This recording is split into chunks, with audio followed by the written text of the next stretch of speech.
WDET is supported by the College of Business Administration at University of Detroit Mercy. UDM's Master of Business Administration is designed to accommodate the career needs of professionals across a variety of work organizations. More information at business.udmercy.edu.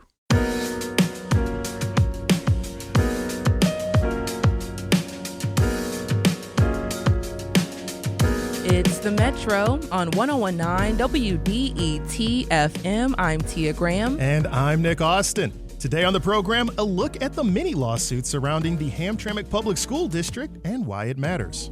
But first, our first guest is known for many things. Maybe it's the 10 seasons on Saturday Night Live, or maybe it's various roles in films and TV, from The Ladies' Man to Brooklyn Nine-Nine, and of course, as the principal in Mean Girls.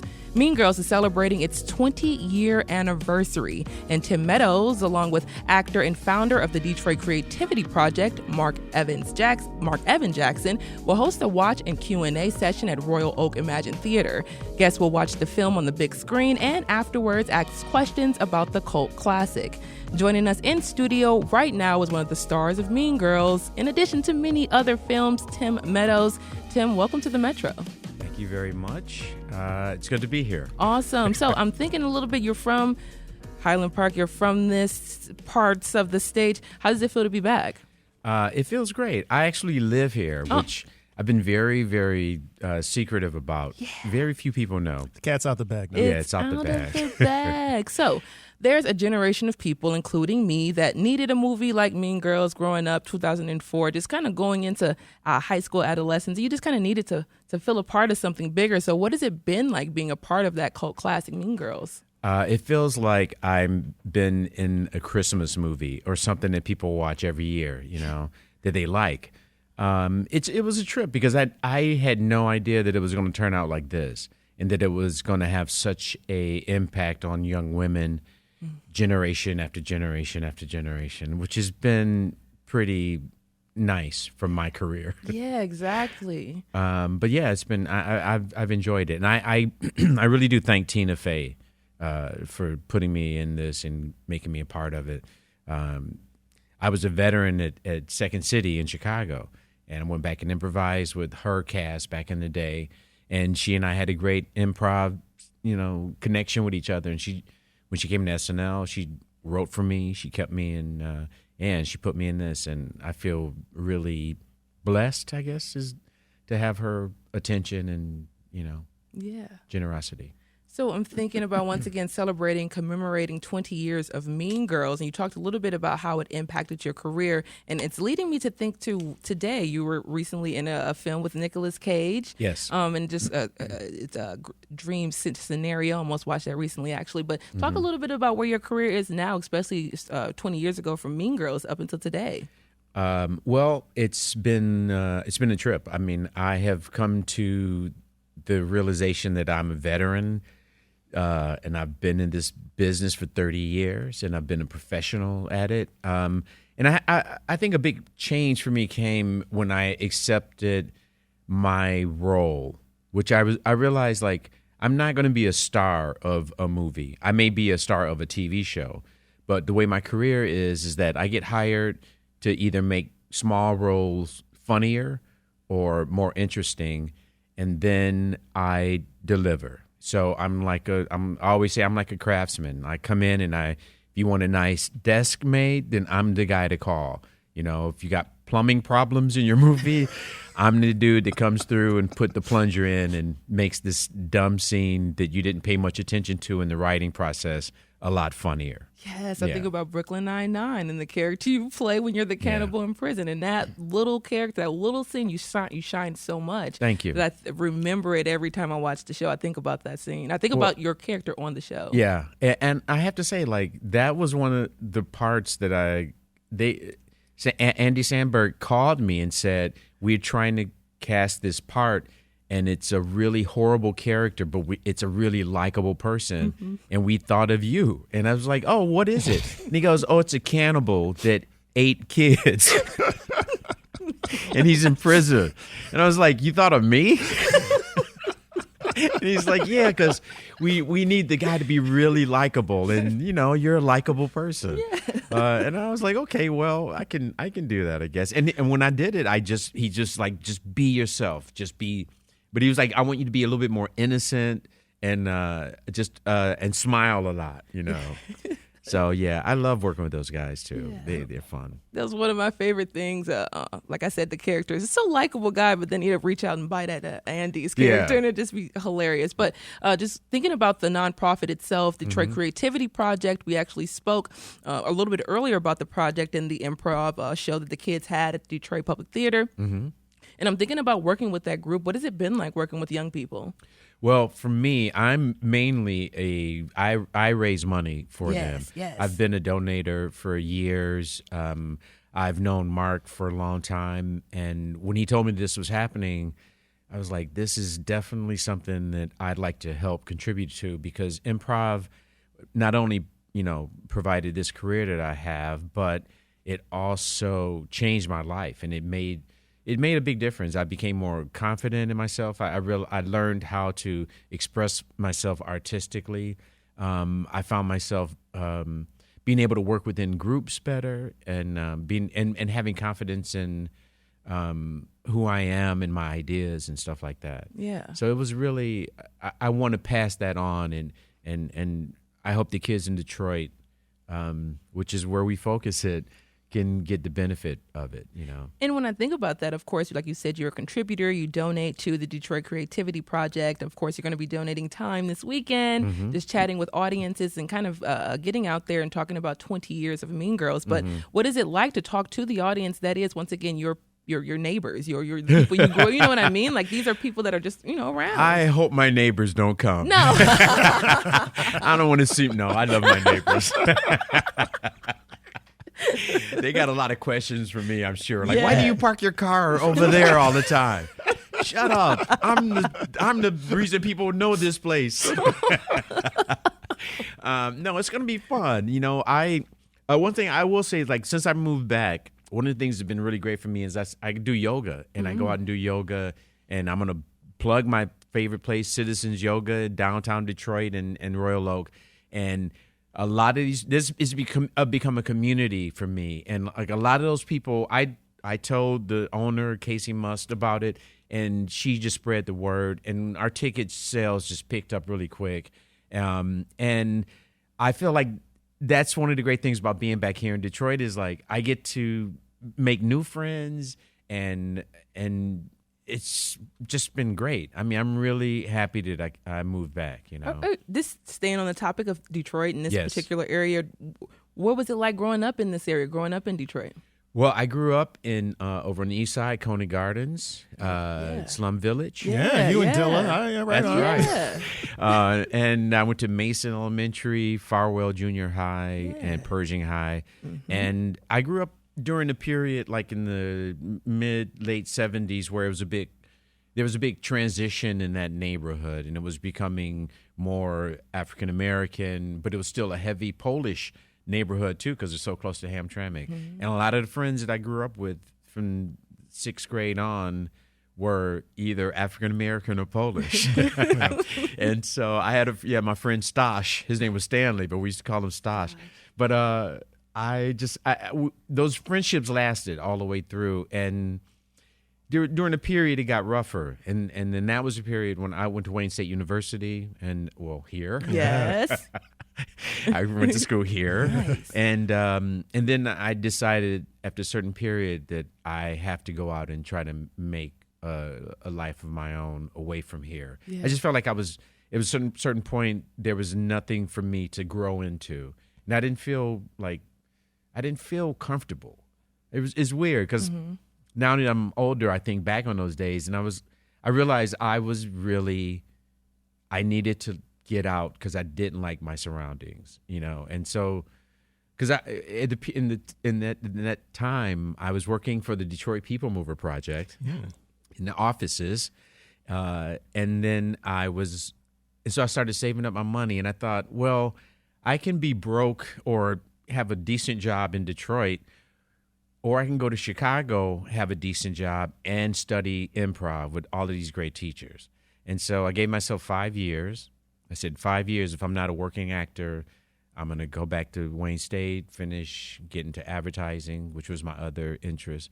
And then my hand to God, 5 years from the time that I said it, I was on Saturday Night Live. It was to the month almost, in February of 2000 or 90, 2000, of 90, February of 90. And so it was like literally a 5-year span. And I just worked as hard as I could. I had a singular focus, which was just to be better as an actor. It wasn't to get on SNL. It wasn't to be a stand-up. It wasn't to become to do movies or become a craftsman in, films. It was just to become better. And I was like, I want to be the best. I want to be the best. I want to be the best.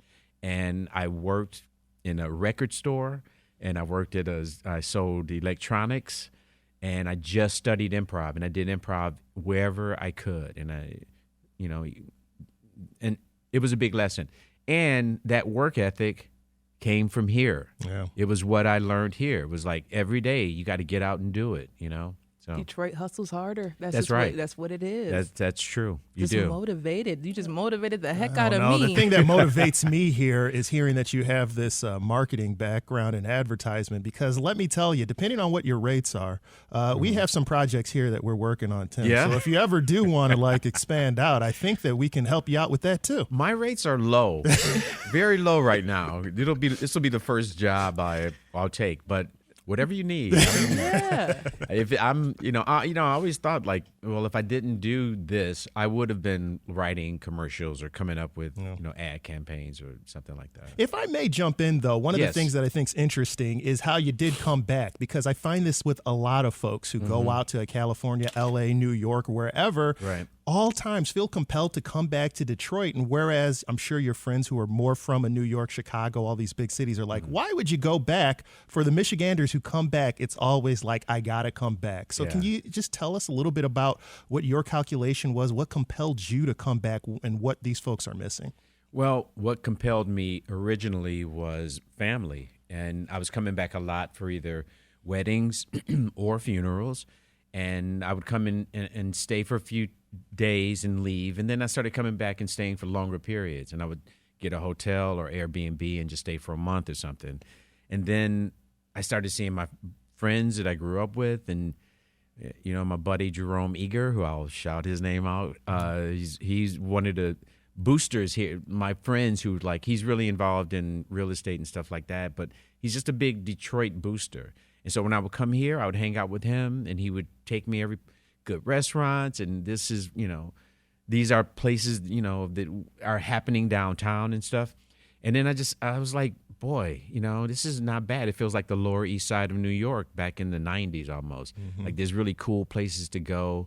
People are nice, it's kind of edgy, And so, and then the other thing that really made it easier for me was the cost of living and just being able to afford to I can buy a house here. It's a nice size place, and it doesn't, it doesn't hurt me or anything, So the bankruptcy, the city bankruptcy was good for Tim Meadows. I bet if there's going to be a positive to come out of this, yes, right? I'm the only positive to come out of the bankruptcy. Tim Meadows is a Detroit native, actor, and comedian, and he is from town. He's been in town. He talked about being here now, so you're here already in the city of Detroit, but you're going to be at a special screening of Mean Girls happening at the Royal Oak Imagine this Saturday. Tickets benefit the Detroit Creativity Project, and you can get your tickets at dcpimprov.org. That is dcpimprov.org to get your tickets beforehand to see Tim Meadows and Mean Girls celebrating 20 years. Thank you so much for joining us on the Metro. Thank you. It was a pleasure. And anytime you want me to come back, even just to sit around and shoot Don't tempt stuff. us. Don't tempt us. Well, you got my number now. Oh, yeah, well, we this do. is good, and this is also called offer and acceptance in the world of law. So I accept Tim Meadows and look forward to seeing you in the future. Yes, I learned we something. do. Thank you very much. Take care.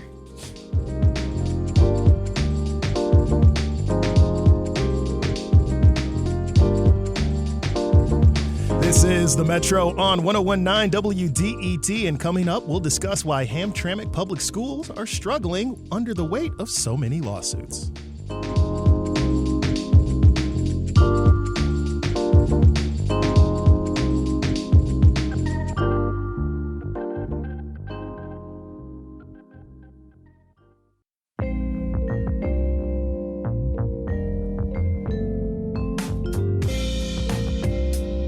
welcome back to the Metro right here on 101.9 WDET FM. I am Tia Graham and Nick Austin. Yeah, I'm here also. Yeah, I was going to say you're here. I mean, maybe if I was paying attention, but you're paying attention. With stories like these, I'm just dug in because from the outside, Hamtramck schools do not appear to be in great shape from many looking on. Over the last 4 years, taxpayers have paid almost $1 million to cover legal fees for lawsuits filed against the Hamtramck Public School District. There are about a dozen of lawsuits from former staff members, parents of special needs students, and the district's own superintendent, Jalila Ahmed. So why is this happening? What is the origin of the tension, and what does all this mean for Hamtramck students and teachers? To discuss this, we have WDET's Sasha Ryan here. She's been covering the school district for years. Sasha, welcome to the Metro. Hi, thanks for having me. Yeah, I'm happy to have you here because it seems to be complex. So let's try to break it down as best we can. Seems like a chaotic situation for Hamtramck Public Schools. How did you start even hearing about this and begin covering this situation in the first place? Well, I started paying attention to Hamtramck Public Schools in the fall of 2021. And so this was a time when most students had returned to the classroom after being homeschooled and hybrid learning. And what was happening in most school boards across the country and across Michigan was this really fraught discussion around COVID precautions and CRT. And I, was following those discussions, but I really wanted to find school districts that were having different conversations. There was a different conversation happening in Detroit, and I was pretty sure there'd be a different conversation happening in Hamtramck. It's also a district, because it's a district in a city that is incredibly diverse, and where you could see that they were making a move to change the leadership of the city, the leadership in all parts of the city, to reflect more the people who were living in Hamtramck. That was making this, really quick transition from its historic Polish leadership to Muslim, Middle Eastern, Arab leadership. And I thought that was a really interesting thing, and that there were things that we could probably learn from Hamtramck Public Schools that weren't happening in other districts. Yeah. You mentioned CRT, critical race theory, something that was coming up in lots of different school districts. What Hamtramck faces, though, as you mentioned, a little bit different, especially with all of these lawsuits now being filed. So where are they all coming from, and are these common for public schools to face? It is very common for school districts to have lawsuits. That's a very common thing. It's common for former employees to sue, contractors, the parents. It's a common thing for public schools to face lawsuits. What's unusual about Hamtramck is the number of lawsuits and the character of lawsuits, and especially for the size of the district. There's a lot of inter-administrative lawsuits with the superintendent suing the district and some school board members, the teachers union.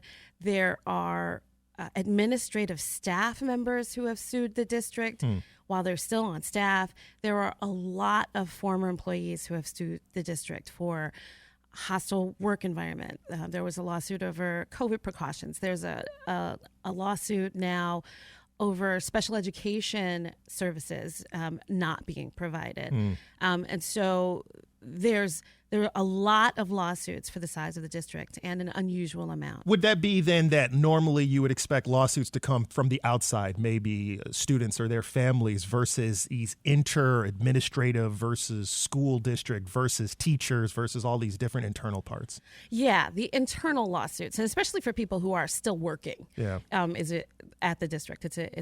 That's unusual. Yeah. All right. Well, do we know what's behind all of this tension between all of these internal components of this school district?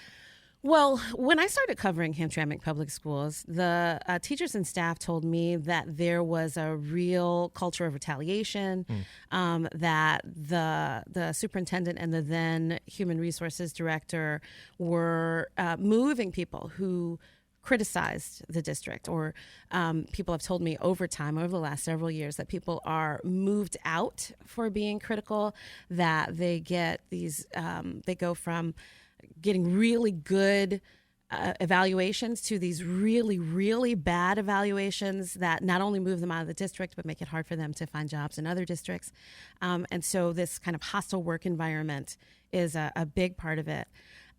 When shortly after I started covering Hamtramck Public Schools, the superintendent went on leave, and while she was on leave, filed, the leave got extended.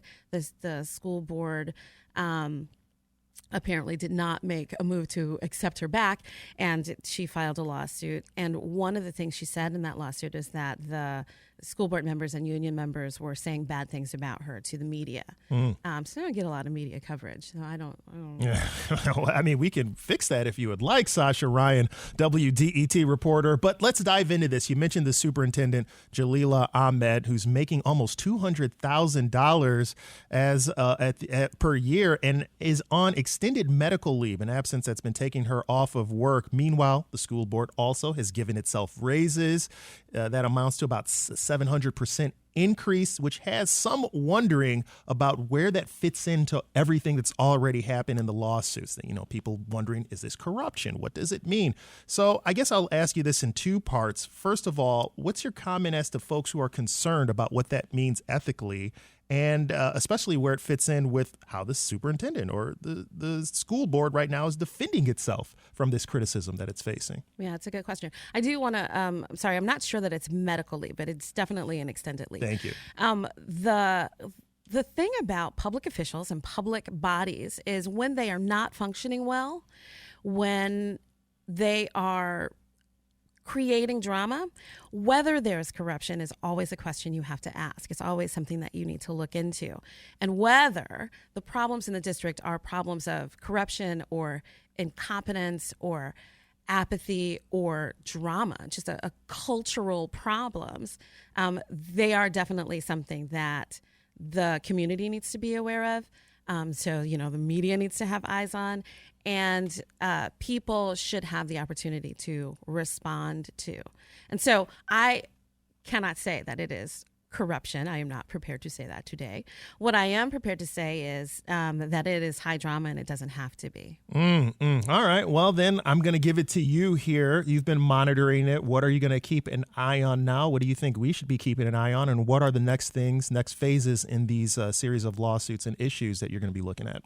Well, so one of the questions is right now the superintendent is on leave. Again, this is the second leave, and she just came back from leave last spring. This is the second leave, extended leave for a long period of time, and this leave came after the board gave her a minimally effective evaluation, which is just a step above ineffective, the lowest evaluation you could get.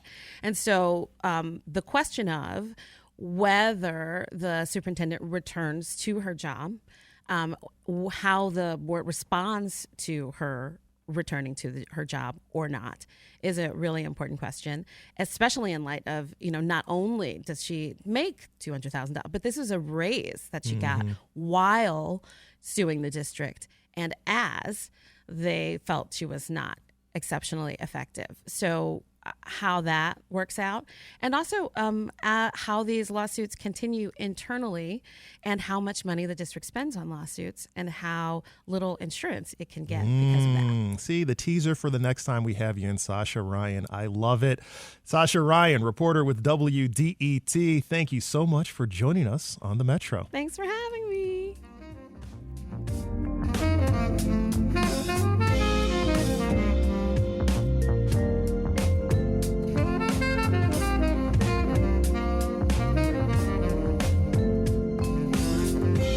This is the Metro on 101.9 WDET FM. You just heard a great conversation with Nick Austin and Sasha Ryan.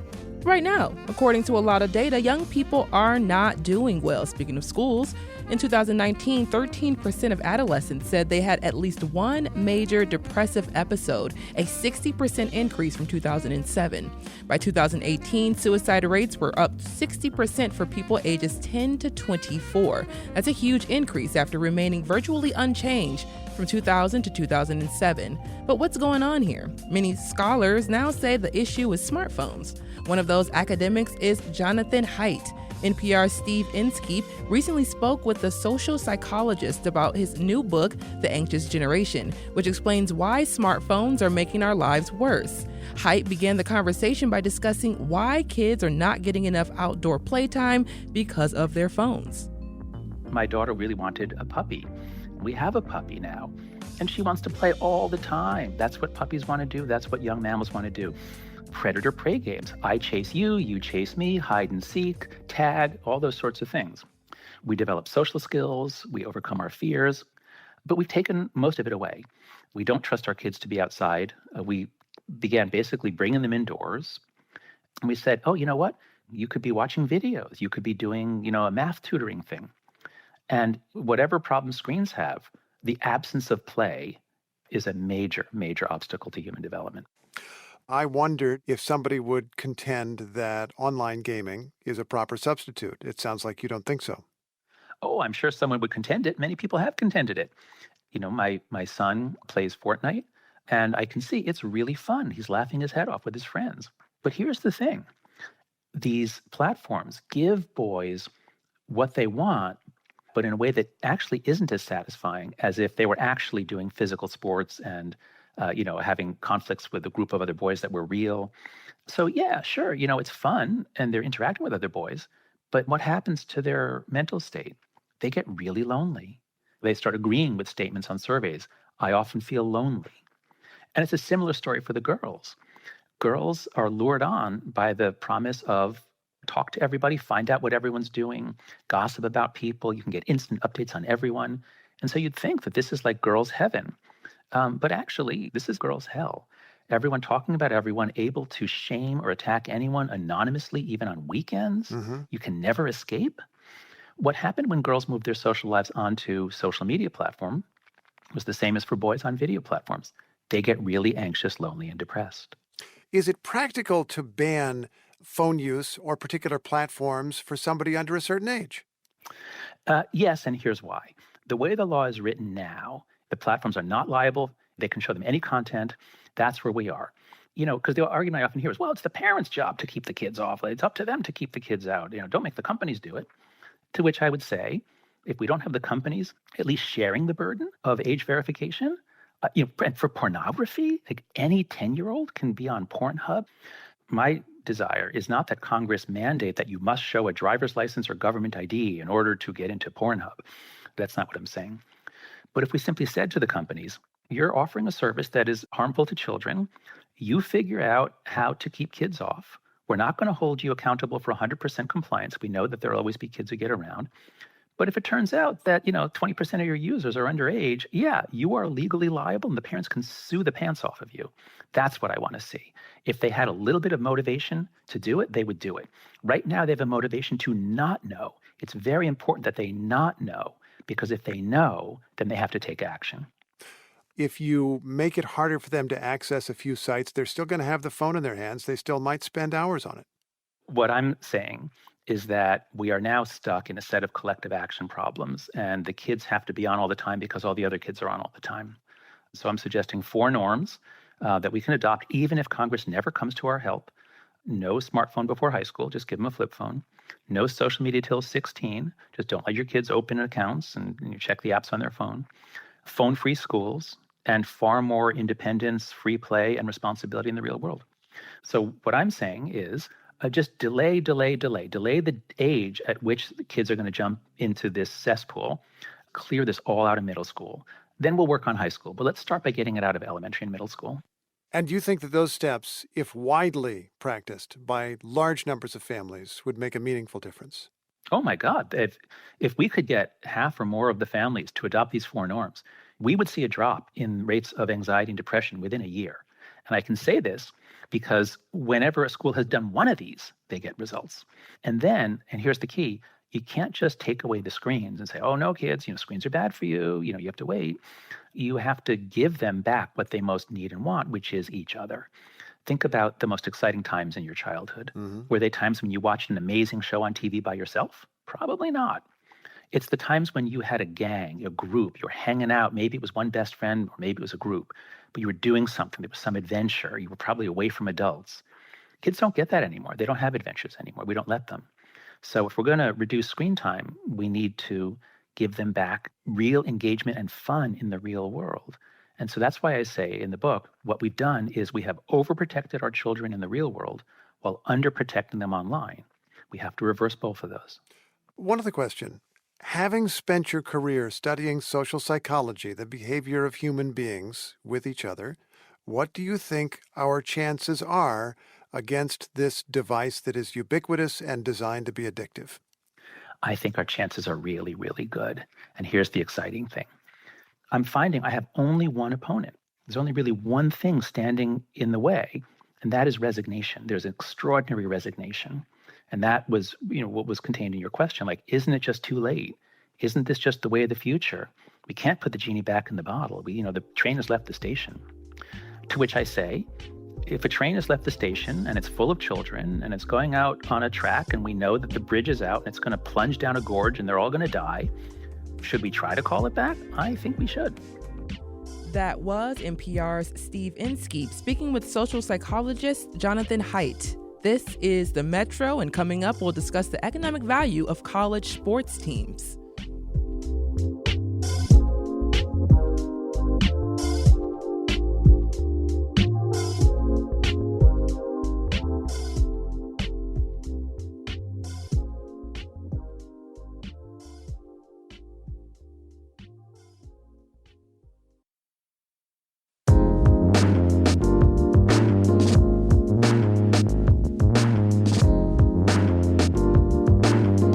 Welcome back to 1019 WDET FM. This is The Metro. I am Tia Graham. And I'm Nick Austin. Around these parts right now, March Madness is happening. Sports is in the air, especially if you've been listening this past weekend because of Oakland University's unexpected triumph over basketball giant Kentucky. It's become a defining moment in this year's NCAA tournament, and the local underdogs were powered by a star-making performance from graduate senior Jack Golke.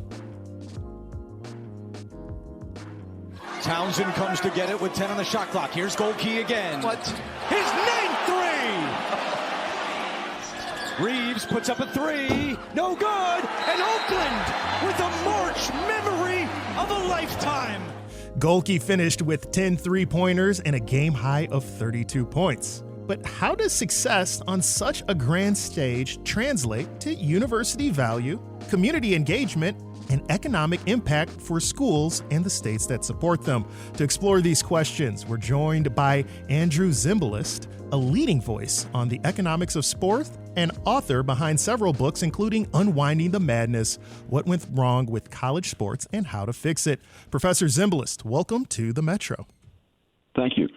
Well, Professor Zimbalist, just to get some context here to start out, how much money are we talking about with college sports right now with events like the NCAA tournament, college football? I mean, what is the economics or the amount of money we're talking about with these big-time sports?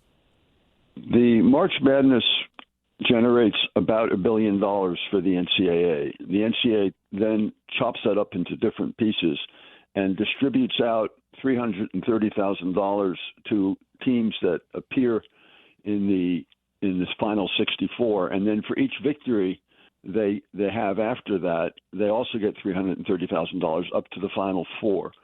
So what happens more specifically, though, in the case of Oakland University, is for playing in the first game, the NCAA sent $330,000 to the conference. I think it's the Horizon Conference, where there are 11 teams, and that money is then divided into 11 parts and doled out to Oakland in one 11th part. They get that then because they go to the second game. They get another $330,000 because they played two games.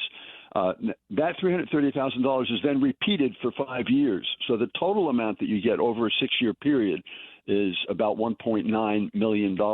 But again, that's divided up into 11 parts. So there is some economic benefit, some financial gain from being in the tournament, but it's not as large as you might think because it's divided amongst all the schools in the conference. So basically, Oakland University gets $33,000 a year for 6 years for each of their games. So that's $66,000 a year. So a pretty impressive performance, and of course we have all of the pride that we have locally. But I think the question a lot of folks have after they hear something like that and all the splitting up is considering these complex financial dynamics between athletics and academics. Let us understand the general trend. Do sports programs tend to financially support the university system more broadly, or is it more common for the university to subsidize these sports programs? Unquestionably, the latter. The average program in Division I these days loses about $20 million a year, and that's even before you account for most of the capital expenditures on the facilities. It's only really the top 6 or 8 or sometimes 10 programs in the country that will have a surplus in their athletics budget. Oh my God! Everybody else is losing big time.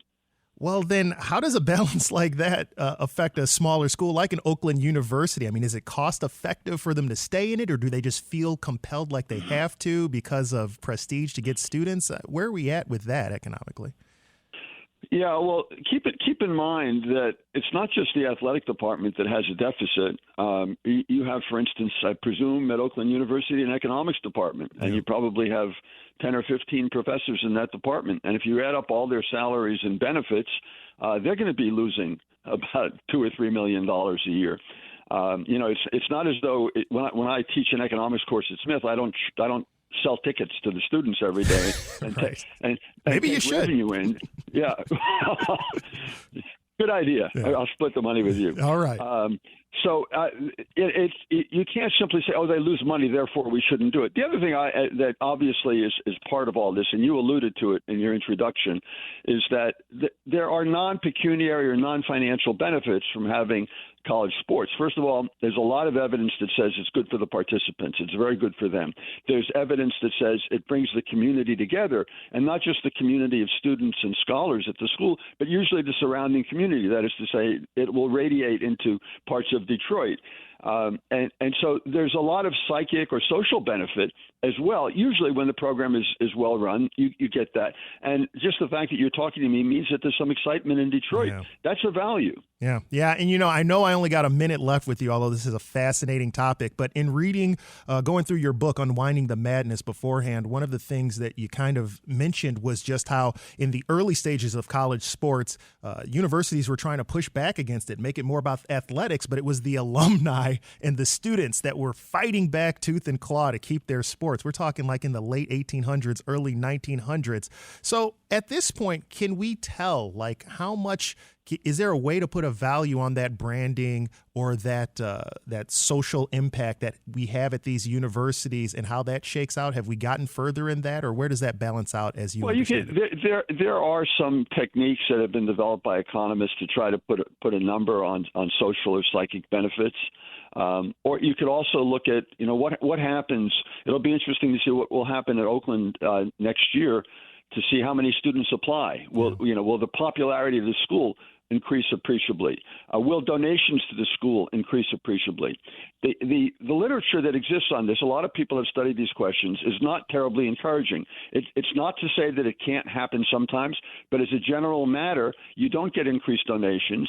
You might, in some cases, get a small increase in applicants, but generally speaking, that does not allow you to become more selective and hence improve the quality of your student body, because the people who apply to Oakland University because they won their first game in the tournament usually are at the bottom of the academic ladder, and so you're not enticing stronger students to apply. You're just enticing lower students to apply. Well, then, last question for you: is this a circumstance where now, because of how big a deal this is, it's like if you're a smaller university, you feel like if you're not playing the game, you can't get the students at all, and we're all pot committed?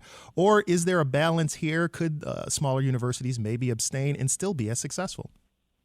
Well, University of Chicago played big-time college athletics until the 30s when the president, Hutchinson, eliminated the football team.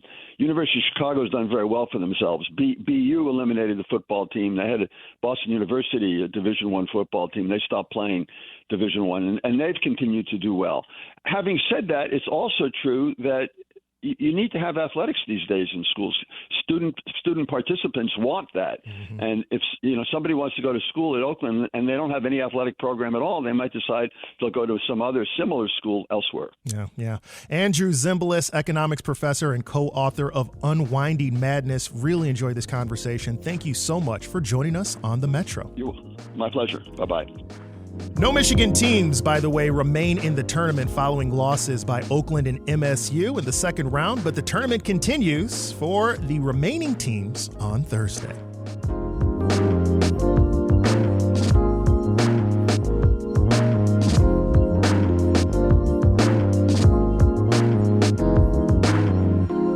This is the Metro. I'm Tia Graham with Nick Austin, and coming up, we'll discuss the solar eclipse, which is happening next month.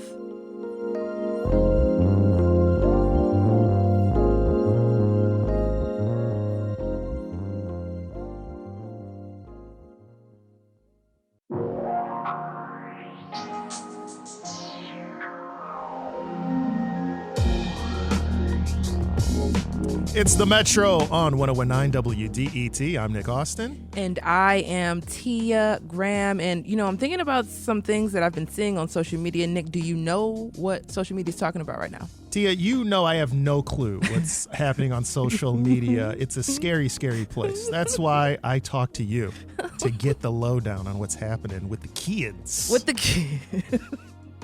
Yes, the kids are talking right now about the solar eclipse. It's happening April 8th, and while some people are talking about the way the lunar and solar cycles are impacting their astrological side, scientists, many from different disciplines, will be busy collecting as much data as possible. This kind of eclipse will not happen again until 2045, and scientists across the country are working to collect, of course, as much data as possible from so many different areas, whether it's animals and the way they behave within the total eclipse boundary. As well, they'll also measure dropping temperatures, monitor clouds, and use ham radios to gauge communication disruptions. In the next piece, we'll learn more about the small section of Michigan that will experience the total eclipse and what you can learn from the eclipse as a science lover. The Monroe County Museum System offers a series of educational activities leading up to the eclipse. The museum's deputy director, J.J. Wozniak, spoke with WDET's Pat Batchelor about how people can safely watch the eclipse. One of the big things we're promoting about the eclipse is safety. We all know how harmful looking at the sun can be, and it's so this is a safe way to do it, and it's a fun hands-on program as well. In addition, during spring break this year, we're going to be doing the Camera Obscura, or the pinhole camera workshops, from 11 to 3 at the museum, from Monday through Thursday. And as a part of that program, we're actually hosting somebody from the University of Toledo, Dr. Kevin Tchaikovsky, and he's going to be helping all of us understand how we can help NASA better understand what happens in the weather patterns during the eclipse. Now, which part of Monroe County is in the path of totality? There's just a very small sliver of Monroe County that's going to be there. Interestingly enough, one of the cities that's going to be in the path is named Luna Pier. So from Luna Pier southward is where you're going to experience the path of totality. In some places in Monroe County, it'll be totally dark for just a few seconds. In others, it's going to be just a little bit longer. So anywhere between 20 seconds to 1 minute of total darkness for the people living in that sliver of the county. How much interest has this generated in the museum system?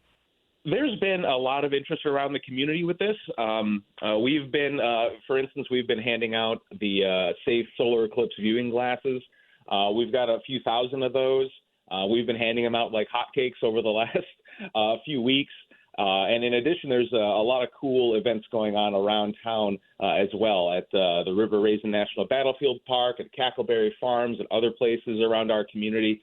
So there seems to be a lot of interest. We've given a lot of our glasses to the city of Luna Pier, the Dundee Old Mill, and other places in our community, as well as individuals. So that tells us that people are, number one, they're interested, and number two, they're going to be experiencing the eclipse safely. How long have you been planning for this? I mean, we've known about the eclipse for a number of years.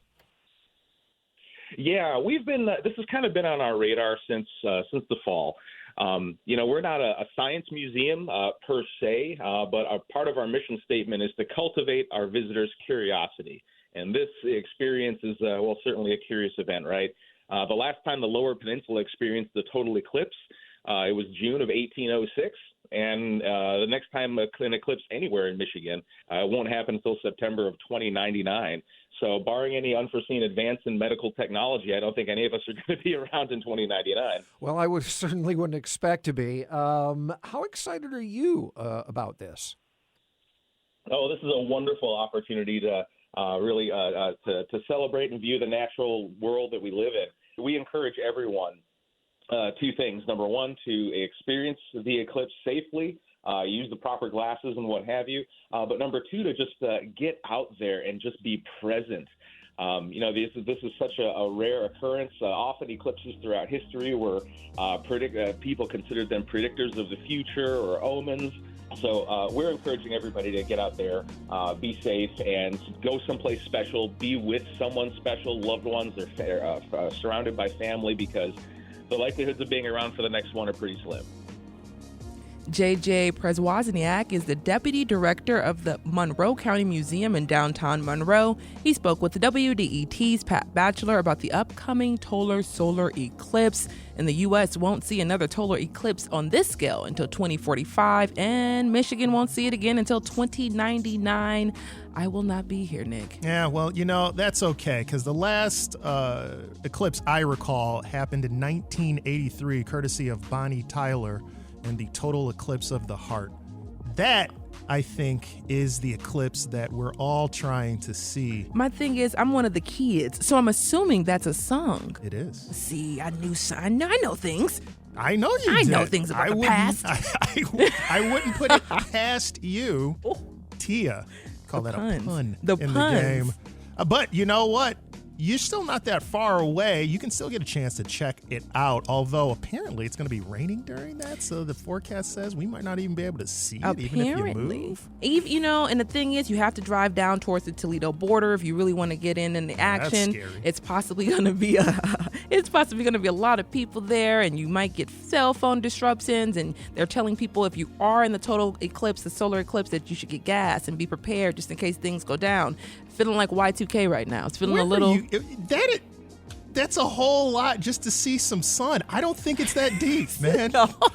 Like, if you want to see the eclipse, go to where it's going to be, put the glasses on, see the eclipse. You'll be straight. Listen to Bonnie Tyler while you're doing it. It'll be great. You'll have double eclipse. Well, that's what officials are warning right now, just in case you're in a space or in a state or in the area where they're going to see total eclipse. Just be prepared for lots of people, lots of travel, lots of traffic, because it's going down. 2045 is the next time we'll see it. So get in now, or I guess be lost and be left behind. That's what I'm thinking about right now. I'm also thinking about this really quickly, Nick.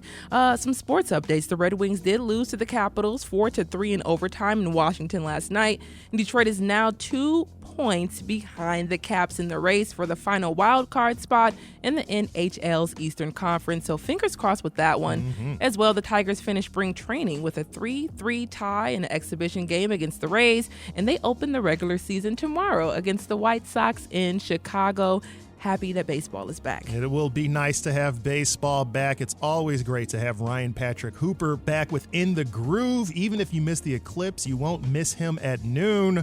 Ryan Patrick Hooper, what you got for us today? I love the Tim Meadows interview you guys did. I hated Nick's corny Bonnie Tyler joke. Got more. but in all, you are just encouraging me, young man. A great episode of the Metro. Coming up on In the Groove, I've got these really bizarre yet wonderful disco edits of Sly and the Family Stone that are being rediscovered.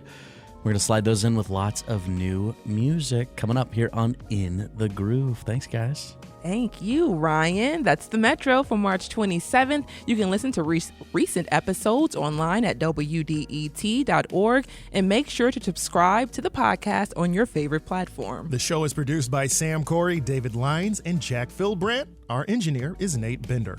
The Metro is a production of WDET. It's a listener-supported service of Wayne State University. If you want to hear and want to support the Metro, consider becoming a member at wdet.org/donate. You're listening to 101.9 WDET FM, Detroit Public Radio, your connection to news, music, and conversation. We will see you tomorrow. Hopefully you will see the eclipse, but if you don't, listen to Bonnie Tyler. I think that joke was great. If you're going to bomb a joke, bomb it on an episode where you have a professional comedian like Tim Meadows.